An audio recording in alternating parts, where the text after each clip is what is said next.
Good morning, everyone. It's Friday, March the 20th, and welcome to 7 Investing Live. This is our live stream event we host every Monday, Wednesday, and Friday at 10 a.m. Eastern Time to spotlight and focus on some of the stock market's most intriguing opportunities.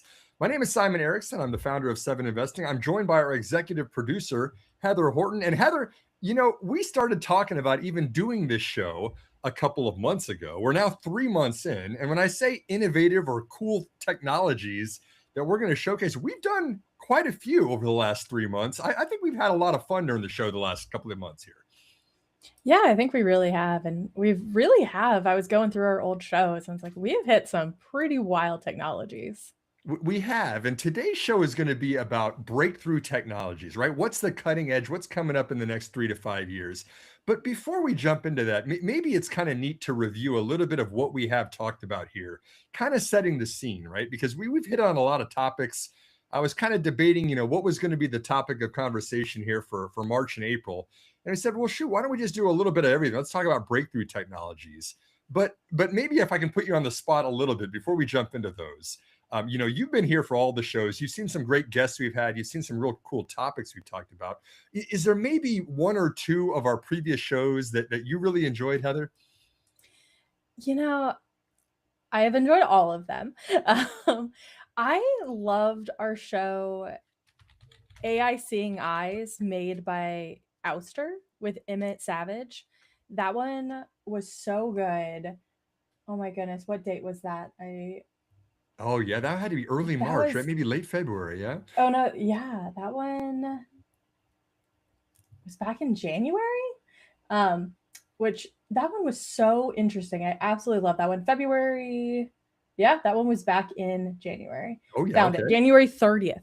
Time flies. Right. I just thought that was such an interesting technology and how it was letting AI get better and smarter, but not really infringing more on privacy. I really recommend that one. Also, Emmett Savage is just a really like just a wonderful guest. He was a really interesting person, Shock too. And then the other one I just loved. I mean, bonus goes out to the fiber optic bust to boom on February 27th with Eric Bleeker. Yes. And then other favorite was UiPath with AI agents with Steve Symington Yep. on January 21st. I will say with that one, we had weird technical difficulties with streaming. And so that one is only on the video page on YouTube. It's not with all the other lives. So you have to go to the YouTube videos, not YouTube lives, but it's worth going and finding it. It's called AI Agents and the Truth About What They Can and Can't Do. And that one was so good because everyone right now is talking about AI agents, and it was a really good overview of the technologies behind them and what everyone's been talking about in the news right now. And Steve is just super bright guy. He knows all about this, and that was such a good show. It sure was. Those were some really good ones. And can you remind me, if I'm watching this and I wanted to refer back to some of those shows, where do I go? Where do I find previous episodes of 7 Investing Live? Of course, you can go to youtube.com. There it is. youtube.com/@7investing/live. Fantastic. Thanks, Heather. Thanks for the walk down memory lane over those last 3 months. We're having a great time with the show. I'd like to thank you again for even making this happen. It was you and I that kind of, you were the one really that said, let's do a show. Let's make this a thing. And I have enjoyed not only talking about some neat topics like the AI agents that Heather just talked about, like, the fiber optics that were being used for the data center, and then the LiDAR, the solid state LiDAR. I mean, things like this are really kind of shaping the future. I like to think of it as a glimpse into what's coming next. And we've had some really good guests that have talked about that too. And I want to set the scene for today's show, where we're going to be talking about 10 breakthrough technologies for 2026. And a disclaimer right up front, this is not my list. This is coming from the MIT Tech Review. Every year, the Massachusetts Institute of Technology comes out with a list of what they consider to be the 10 most important emerging technologies, breakthrough technologies, if you will. And there are a lot of debate. There's a lot of back and forth that they go through, but they've ultimately settled on 10 based on the impact that they think that it's going to have on society or the commercial world or humanity at large. And so I want to jump into a little bit of that list, focusing this show on the last 3 years of the technologies that they have featured. And instead of taking this as a technology lens, which there'll be plenty of in the depth in the weeds of the technology here in a minute here as well, but I also want to view this through the framework and the lens of an investor. If we are looking at these technologies, of course, 7investing, an investing website that we have, this is for investors that are interested in those technologies. Which of these seems to be the most investable, being that most of these are self-proclaimed, 3 to 5 years out? And so with that frame, I said, let's go back 3 years. Let's look at what the list has shown us. Sorry, in 2023, 2024, and then 2025. And then we're going to give a little bit of a preamble or a preview of what the list is going to look like for 2026. And Heather, disclaimer up front, we're not going to get too into the weeds on this year's list on this show. I think that's going to have to be a part 2, but I want to do a little bit of a review of where we've been so far. So I'm going to go ahead and share my screen. Hopefully this will work and I've done it correctly, but we're going to take a quick look at the 10 breakthrough technologies of previous years. And so just I'm not just a fair weather fan on these. This is something that I show my endorsement every year and my support of the MIT Technology Review. I've actually, for more than a decade, attended in person to their events. And every time that they publish these lists, I go out there and speak with the presenters, speak with the editors of the staff and everything else. The C-Cell Labs from Future Compute, whether it's actually the presentations, whatever it might be. This is not just a, hey, guess what? Something cool came out again. This is something that's kind of a glowing endorsement from a real deep fan that I've been of the MIT Tech Review. So really excited about a lot of stuff they're doing. Let's jump into the list of the past. When we go back to 2023, the 10 breakthrough technologies that they featured that year were CRISPR for high cholesterol, AI that makes images, RISC-V chips, mass market military drones, abortion pills via telemedicine, organs on demand, the inevitable electric vehicle, the James Webb Space Telescope, ancient DNA analysis, and battery recycling. Okay, wow, quite a buffet of options to choose from there. And if we look at that, all of those are cool. All of those are breakthrough technologies. But I think a couple of them have really stood out in terms of moving the needle for the commercial and enterprise world, and also should be particularly interesting for us as investors. I highlight 2 of them. The 2 that I think that were the most interesting out of that list and that cohort in 2023 was the AI that makes images first and foremost, and then the RISC-V chips. We know that OpenAI and DALL-E were big deals when they came out just a couple of years ago. OpenAI with GPT coming out in 2021, DALL-E coming out the same year, that future iterations of these, and then Stable Diffusion. You could actually put text into, create an image that would then, for at first, be just kind of fun. You would say, hey, I want to see Simon Erickson with the 7investing background, and I want to be in the middle of Paris with the Eiffel Tower in the background, whatever it might be. It would immediately translate your text into an image. But this is really having a huge impact on the creative world, right? When we're used to a world of Adobe Photoshop or Creative Elements or the software that we used to be charging lots of money for, now all of a sudden you had command prompts that you could put right into those, and it's changing a lot of the creative world and a lot of the companies like Adobe that are participating in that. The second is RISC-V chips. These are the instruction sets that tell chips how to process. This is typically things that would be proprietary. A company like Intel or ARM or AMD would actually put the instruction sets into their own chips, but they wouldn't make those available. That was kind of a proprietary IP that they kept closer to the vest. RISC-V now, especially in China, is opening up through an open source database the instruction sets to design chips from the ground up. Excuse me. And we're starting to see, this is very hard. This isn't something that anybody can just do immediately off the shelf and start creating your own custom chips in your bathroom or in your garage or something. But it is something that is starting to gain adoption. You're starting to see funds put some big money into this. Of course, we know that chip making is a huge industry, a $1 trillion industry here in 2026. This is something that I still think could be a really big deal. And 3 years later, we're starting to see some momentum on. Let's move forward. Let's look at 2024's list. AI for everything. Super efficient solar cells, Apple Vision Pro, remember that one, the VR headset? Weight loss drugs, enhanced geothermal, chiplets, the first gene editing treatment, exascale computers, heat pumps, and Twitter killers. Again, quite the buffet, quite a lot of options to choose from there. I'm sure that anybody that's reading this list can relate to at least a couple of those, that you're starting to see those in your life today. Certainly alternatives to Twitter are starting to emerge. But the 3 that I wanted to feature from this list that I thought were really interesting. The first was AI for everything. We know that ChatGPT launched in 2022. Excuse me, earlier I said it was 2021. It was actually November 2022 that the first iteration of GPT came out.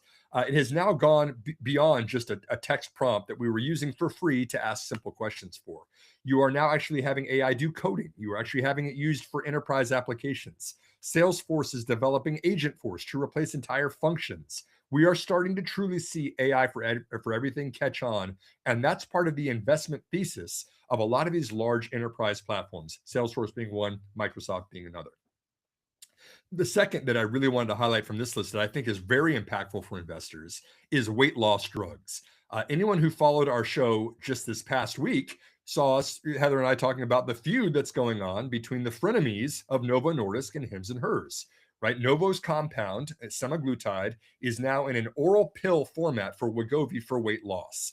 This is going to open up the market massively because now instead of getting a shot, you can actually just take a pill, and it's showing very good results for patients. In fact, a lot of people believe that this could be, just in America alone, a $200 billion market, which is twice as large as the diabetes market that Novo Nordisk has served for 100 years. This is a really big deal. There's a lot more competition in the space. Weight loss drugs are getting a massive addressable market. And then chiplets. Nobody in their right mind, or at least very few people, are very, very excited and throwing parties for packaging, for advanced packaging for chips. It's just something that just happens. We take it for granted. But a lot of times, we do take for granted that Moore's law is kind of dying, right? We're getting to kind of the physical limits of how small we can make the transistors on a single chip, on a CPU, on a GPU, even on an ASIC chip. And so there's going to be a need for packaging different types of chips, whether those CPUs, whether those GPUs, whether those are custom ASICs, whether they might be, in smaller formats alongside one another to do specific tasks on the same overall integrated circuit. And so chiplets, which is something that AMD is very, very big on right now, are going to be a huge focus of those large advanced chip makers, especially the ones that have advanced intellectual property that is broad based. A company like AMD is certainly interested in this. And then in 2025, to move just to last year's, another full list of 10 new neat technologies: stem cell therapies, green steel, long-acting HIV prevention medications, fast learning robots, cleaner jet fuels, robo-taxis, here's one of my favorites, cattle burping remedies, small language models, generative AI search, and the Vera Rubin Observatory. Again, the full gamut of options on that, right? But maybe cattle burping, as cool as that is, might not be the thing that's immediately the most investable out of this list. They're all neat, but I think that the three that stood out to me, the first being robo-taxis. This is something that is one of the biggest projects for Elon Musk right now. Is like, once you get autonomous vehicles, you want to assemble those into robo-taxis, because we know that the market for transportation is much larger than upfront auto sales. You can actually get recurring revenue from autonomous vehicles that are going around and picking people up and giving them rides, similar to the taxi networks or a company like Uber is doing today. This is something really worth keeping an eye on here in the United States. You're starting to see autonomous fleets. New cities are now embracing this. We saw it in Phoenix. We saw it in San Francisco. Now we've seen it in Austin. You might actually be able to, in a very short time, depending on where you live, be able to ride in a completely autonomous vehicle with no driver, with no hands on the steering wheel. Small language models is almost the opposite of what we're used to hearing, which is large language models. There are really, really massive number of parameters in those large language models, which is why it's taking so much computing power to power them behind the scenes, right? This is why you're spending tens of billions of dollars on these data centers to do all of the training and the inference for AI that's supporting these large language models. What if you could have a small language model? What if you could apply the rules and the foundation of what you've learned before, but you don't have to have hundreds of billions of parameters to them to run through? You just want to be trained on your own enterprise proprietary data. And so this is, of course, something that OpenAI, as well as Anthropic with Claude, is interesting to say, hey, can you make a better model that is fit for purpose of what I want it to do? I think that's something we're going to be seeing a lot more of here in 2026 and beyond. And then the last one is generative AI search. For anyone who previously used Google, you now know that there was a disruptive threat to Google last year, where all of a sudden people were just asking GPT questions rather than going out and searching the internet with Google's traditional search algorithms.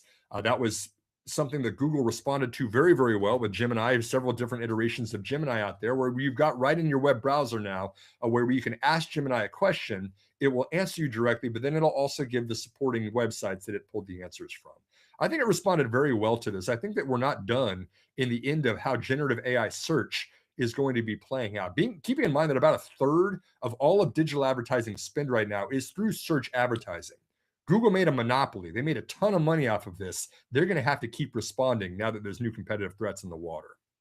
So that's the list from 2025. Let's look a little bit forward. Here's the ones that I highlighted from 2023, from 2024, from 2025. Heather, hopefully we can put that image up on the show notes or somewhere else that people can see that.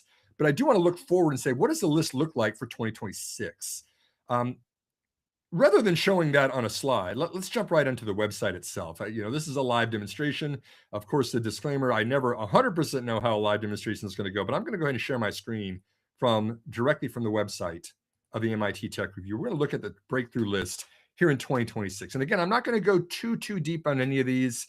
I want to introduce this list and then reserve part 2 of this show to really dig in again on which 2 or 3 of these topics do I think is going to be the most impactful for investors within the next 2 to 3 years. And so hopefully you can see it right there, the 10 breakthrough technologies. We're right on the MIT website. The first one is sodium-ion batteries. We are used to lithium-ion batteries, which are hard to mine and have geopolitical implications of where you're getting that from, whether it's coming from South America, whether it's coming from other nations. Sodium is much more plentiful. It is not as energy dense as lithium, so they wouldn't be able to hold the charge for as long. But this is something that, because based on the economics and the supply chain, could be very, very interesting for the energy world. Generative coding, not just developers that are writing code that is then executing. You can actually now use AI to build entire applications or entire websites that are getting increasingly complex. We've got to watch out for hallucinations. We got to make sure that they're doing the things that we think they're going to do. But again, if you can use AI with no coding experience, if you're not a computer scientist and you can spin one of these up rather quickly, generative coding could be a very big deal. I know students from the college that I graduated with, the alumni group that I talk with is actually already doing a lot of coding, a lot of things like this, and they have no previous experience in building websites. Very interesting. Next generation nuclear.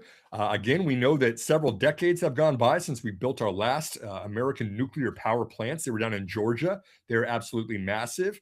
Nuclear is great because it still produces power when the wind is not blowing and the sun is not shining. And it's renewable. It's not taking a carbon source to power it or to provide the power from it. But can you make a smaller nuclear power plant, something that could be fit for purpose, maybe something for a data center that's consuming a lot of power and needs it all of the time, but it wouldn't have those massive risks associated with large nuclear power plants, and certainly is not as expensive to build in terms of capital expenditures. Small modular reactors, SMRs, are one area, a field of area that's catching on here, next generation nuclear. AI companions, man, this is an interesting one. We are not just using AI for coding or for search, we're actually using it for relationships. Not only for the elderly who generally just want someone to talk to, and if they're living at home, maybe an AI companion makes sense, but it is also a study that shows that more than 2/3 of teenagers today have used AI as a companion, and in some cases, even for relationships. People that have not done this might think that's crazy, but it's really catching on, just like online dating caught on a couple of years ago as well. AI companions could be a very interesting field to look into. Base edited babies, we know that they're the world's first CRISPR gene edited babies. Were born in China a few years ago. Very controversial topic there. But if we could actually get a layer more specific than gene editing, if we wanted to look at just individual base pairs of the DNA strand, we can actually remove some very, very problematic genes, or at least gene pairs that are showing up for babies.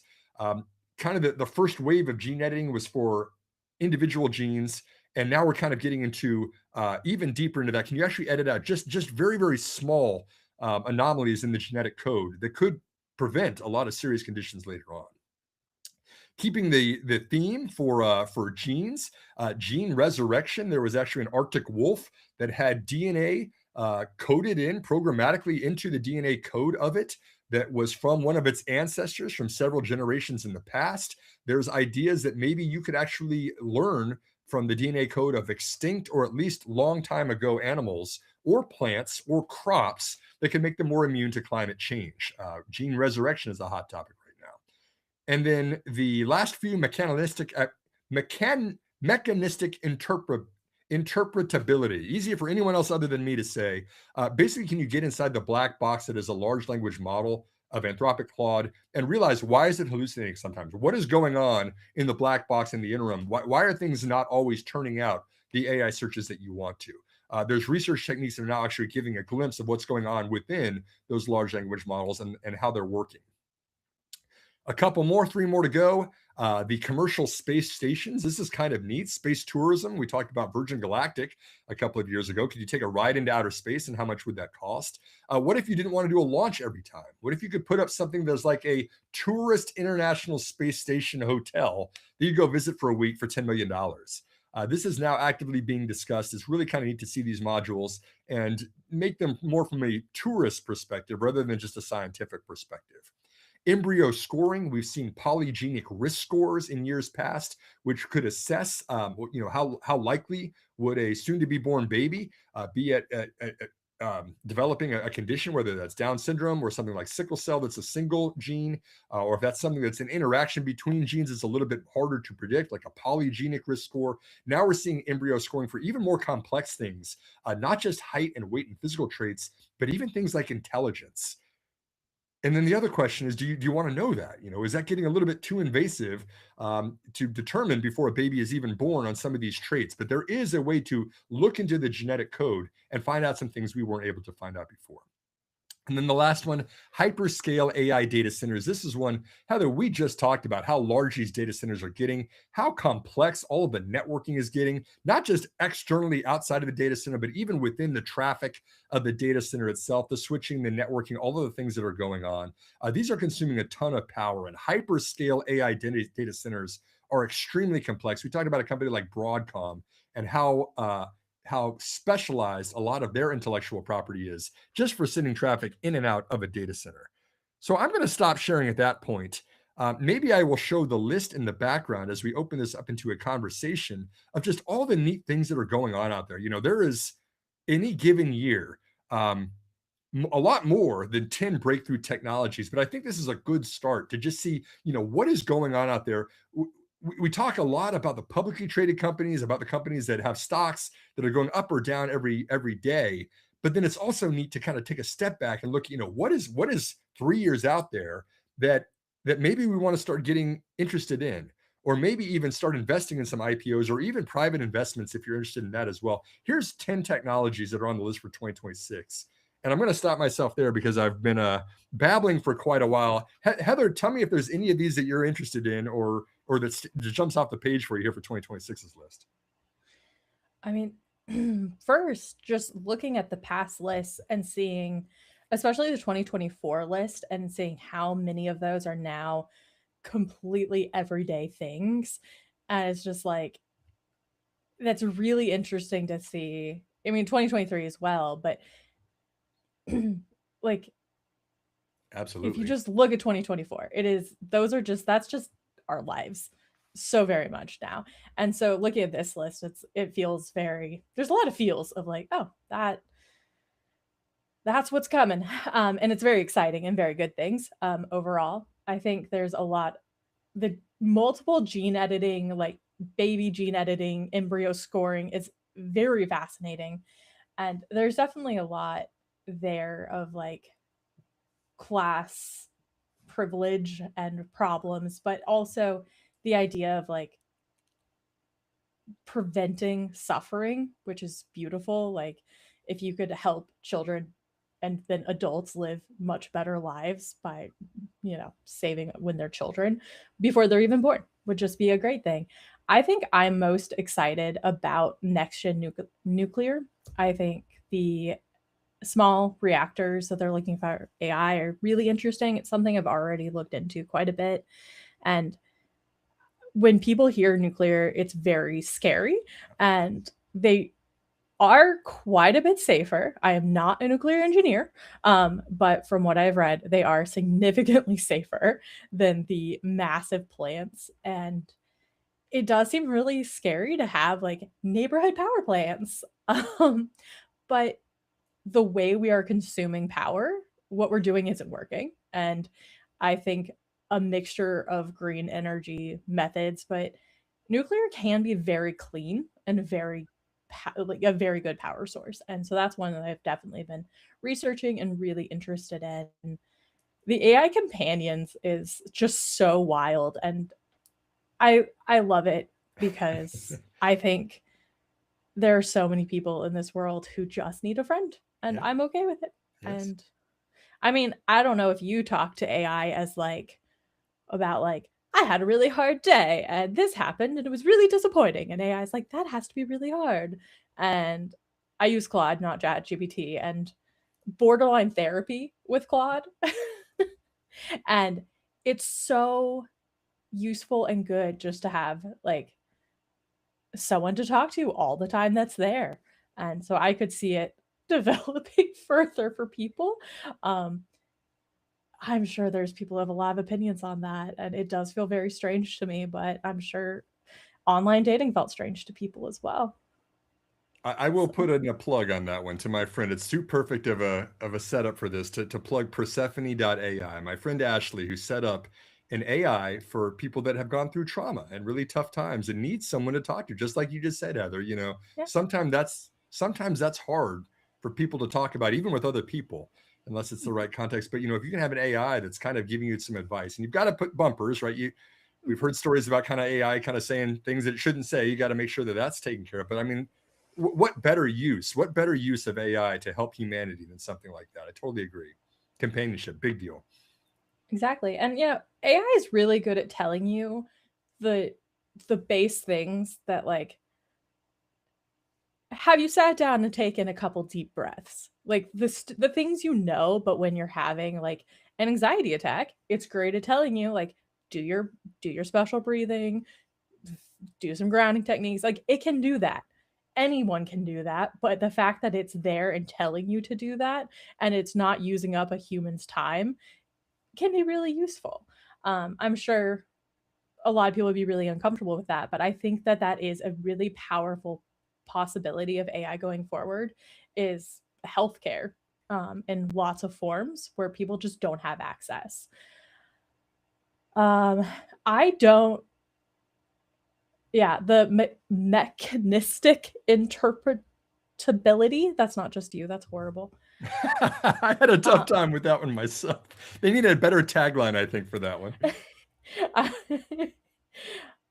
so I didn't fully so that's trying to figure out why AIs are hallucinating?